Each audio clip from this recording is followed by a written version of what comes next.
నిజంగానే దిశ యాప్ ద్వారా నిజంగానే నేరాలు తగ్గించేసాము, లేకపోతే నేరాలకు సంబంధించి మేము చాలా మందిని పట్టేసుకున్నామంటే రికార్డ్స్ ఎందుకు నేరాలు పెరిగిపోయినాయని చెప్తుంది అధ్యక్ష. దిశ యాప్ కాదు అధ్యక్ష, ఈ రోజు దిశ పోలీస్ స్టేషన్ అన్నారు. ఆ రోజు మహిళా పోలీస్ స్టేషన్ బోర్డులు తీసి దిశ పోలీస్ స్టేషన్ అని పెట్టడం నిజం కాదా అధ్యక్ష? మీ సభ్యులు చెప్పాలి, పోలీస్ ఆఫీసర్ కదా ఆయన. ఆ రోజు దిశ మహిళా పోలీస్ స్టేషన్ బోర్డులు మార్చి దిశ పోలీస్ స్టేషన్ అని ఏర్పాటు చేసి ఈవెన్ నిర్భయ యాక్ట్ గురించి చెప్పారు. నేను అన్ని విషయాలు మాట్లాడడానికి సిద్ధపడి అక్కడికి వచ్చా. నిర్భయ యాక్ట్ గురించి మాట్లాడారు అధ్యక్ష. దిశ చట్టం అని చెప్పి లేని చట్టాన్ని తీసుకొచ్చిన తర్వాత చాలా మంది దిశ పోలీస్ స్టేషన్కి వెళ్ళి మీకు కంప్లైంట్ ఇచ్చామంటే దిశ చట్టం ద్వారా మేము నోట్ చేస్తున్నామన్నారు. నిర్భయ చట్టాన్ని కనీసం పెట్టడానికి కూడా ముందుకు రాలేదు అధ్యక్ష. నిర్భయ చట్టం ఉండి కూడా దిశ చట్టం అని లేని చట్టాన్ని బయటకు తీసుకొచ్చి అక్కడున్న వాళ్ళని ఎవరైతే వాళ్ళు ఇబ్బందులు పడి వచ్చారో, బాధితులు వచ్చారో వాళ్ళని కూడా ఇబ్బందులు పెట్టే పరిస్థితి వచ్చింది అధ్యక్ష. అదేవిధంగా అధ్యక్ష చాలా ఇష్యూస్ ఉన్నాయి అధ్యక్ష, మీరు చెప్తున్నారు. ఇందాకే అమ్మ నేను లాస్ట్ లో మాట్లాడతా. ఈ రోజు అదేవిధంగా అధ్యక్ష గౌరవ సభ్యులు పోలీస్ డిపార్ట్మెంట్ నుంచి వచ్చారు. ఒక కేసు వచ్చిన తర్వాత దాని ఇన్వెస్టిగేషన్ చేయాలి, దాని గురించి సంబంధించి ఛార్జ్ షీట్ ఫైల్ చేయాలి, ఫోరెన్సిక్ డిపార్ట్మెంట్ నుంచి మనకి రావాలి అధ్యక్ష, రిపోర్ట్లు కూడా రావాలి.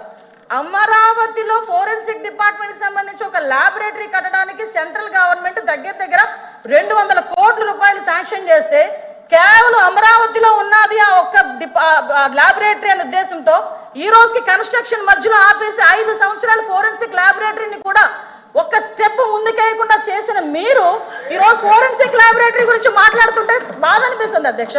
5 సంవత్సరాలు వేస్ట్ అయింది. ఈ రోజు 5 సంవత్సరాల్లో ఫోరెన్సిక్ ల్యాబొరేటరీ కనుక జరిగుంటే, నిర్మాణం జరిగుంటే, ఈ రోజుకి కూడా లైవ్ లో ఉండుంటే ఇలాంటి సంఘటనలు జరిగిన వెంటనే శిక్ష పడేదానికి 4 సంవత్సరాలు 5 సంవత్సరాలు అవసరం లేదు అధ్యక్ష. 4-5 నెలల్లో శిక్ష పడి నేరస్తున్న వాళ్ళు ఈ రోజు జైలు శిక్ష అనుభవించే పరిస్థితులు ఉండేది అధ్యక్ష. ఆ రోజు జరిగిన ల్యాబ్సెస్ ఇన్ని మన దగ్గర పెట్టుకొని వాళ్ళ దిశ చట్టానికి 4 వీల్స్ అన్నారు, 2 వీల్స్ అన్నారు. ఎక్కడ ఉన్నాయి అధ్యక్ష? మంత్రి గారు అధ్యక్ష, మంత్రి గారు ఒక విషయం వినాలి. ఇప్పుడు అడిగిన దానికి సమాధానం చెప్పండి. మీ ఒక్క ప్రశ్నకే అరగంట టైం తీసుకుంటే సభ నడపాలి కదా, మీరు క్లోజ్ చేయండి అధ్యక్ష. ఇక్కడ మీరు ఒక మాట నాకు మాట వినాలి. అడిగిన దానికి చెప్పండి అధ్యక్ష. నాకు ఒక మాట, వీళ్ళందరూ క్వశ్చన్స్ వేశారు అధ్యక్ష. అధ్యక్ష నేను వాళ్ళు వేసిన క్వశ్చన్స్ కి బియాండ్ ఒక లైన్ కూడా లేదు. మీరు క్వశ్చన్ కి సమాధానం చెప్పండి, తప్పేం లేదు. క్వశ్చన్ కి సమాధానం మీరు పూర్వపరాలు వర్తమానం అన్ని చెప్తారా? సభలో 1 వర్డ్ ఆన్సర్స్ చెప్పలేం కదా. వాళ్ళు క్వశ్చన్స్ అడిగారు, మేము చెప్తున్నాము. కూర్చోండి సార్ అధ్యక్ష చెప్పండి మంత్రి. 5 సంవత్సరాలు లా అండ్ ఆర్డర్ ఫెయిల్ అయింది, నిజంగానే ఫెయిల్ అయిందండి. శ్రీనివాస్ గారు కూర్చోండి, శ్రీనివాస్ గారు కూర్చోండి. కూర్చున్నారంటే ఇంక నిజంగానే ఫెయిల్ అయింది. మేడం చెప్పండి. మాట్లాడుతున్నారు అధ్యక్ష, ఇది కాదు, సభ్యత కాదు. నేను సమాధానం చెప్తున్నాను ఒక మంత్రిగా. వాళ్ళు క్వశ్చన్స్ అడిగారు, చెప్పండి చెప్తున్నాను అధ్యక్ష. ఇంకా అధ్యక్ష ఈ రోజు మహిళల గురించి మాట్లాడటం అన్నది, మహిళల గురించి భాష గారు అయిన తర్వాత మాట్లాడదు.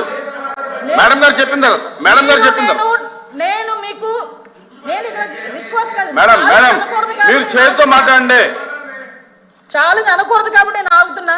ఇప్పటి వరకు సభ్యులు అడిగిన క్వశ్చన్స్ ని దాటి నేను ఒక్క లైన్ ముందుకెళ్ళానేమో మీరే చెప్పండి. సభ్యులు అడిగిన